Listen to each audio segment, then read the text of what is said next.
Hello guys, আপনারা দেখছেন এখানে একটা কালা আছে আর সামনে তিনটে সাদা আছে। তো এই সমস্ত গুড়ি ভেদ করে এই কালো গুড়িটা আপনাকে এই পকেটে নিতে হবে। যদি শিখতে চান তাহলে আমার কথাগুলো মনোযোগ সহকারে শুনুন এবং দেখুন কিভাবে আমি জটিল এবং কঠিন একটা শব্দে এই কালো গুড়িটা এই পকেটে নিয়ে দেখাই।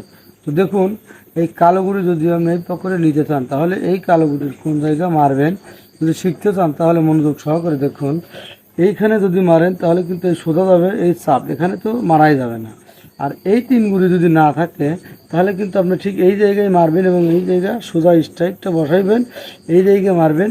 তো দেখুন এই জায়গাও মারা যাবে না, তো এই জায়গাও মারা যাবে না, আবার এই এই চাপ সোজাও মারা যাবে না। তো এই দুই জায়গার মাঝখানে যে জায়গাটা আছে এই জায়গাতে আপনি একটু অনেকটাই জোরে মারতে হবে, যেহেতু সামনে তিনটা গুটি আছে। তো তিনটা গুটি ভেদ করে এই কালো গুটি ওই পকেট করার জন্য যতটুকু চাপ প্রেশার দরকার বা রেঞ্জ দরকার ততটুকুই প্রেশার আপনাকে দিতে হবে। আর আমি আপনাদেরকে যে জায়গাটা দেখাইলাম, তো এই জায়গাটা যদি আপনি খুব প্রেশার দিয়ে মারতে পারেন তাহলে সঠিক জায়গায় লাগাইতে পারেন আর সঠিক জায়গায় স্ট্রাইকটা বসাইতে পারেন। তো দেখুন, যেহেতু এই তিন গুটি যদি না থাকে আপনি কিন্তু এইখানেই বসাইবেন, যেহেতু এই তিন গুটি নাই সেহেতু আপনাকে এই জায়গায় বসাইতে হবে। আবার এই চাপ সোজাও বসানো যাবে না, আবার এই পকেট সোজাও বসানো যাবে না। তো আমি যে জায়গাটা দেখাইছি মাঝখানে ঠিক এই জায়গা এই সোজাই বসাইবেন এবং এই সোজাই মারবেন, ইনশাল্লাহ গুড়ির পকেট। তো দেখুন কিভাবে আমি এই কালো গুড়িটা সমস্ত গুড়ির ভেতর দিয়ে এই কালো গুড়িটা আমি এই পকেট করি।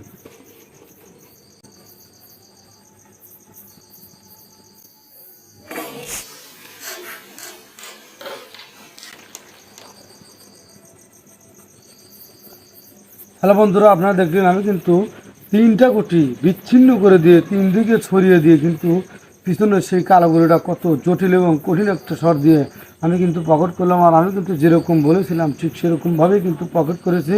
তো এটা কিন্তু আসলেই অত্যন্ত জটিল এবং কঠিন একটা শট। তো যাই হোক, এইরকম হাজার হাজার মার আমার চ্যানেলে আসছে, চাইলে দেখে আসতে পারেন। আর যদি নিত্য নতুন আপডেট মার শিখতে চান তাহলে অবশ্যই চ্যানেলটা সাবস্ক্রাইব করে রাখবেন। আমার ভিডিওটা কেমন হলো কমেন্ট করে বলবেন।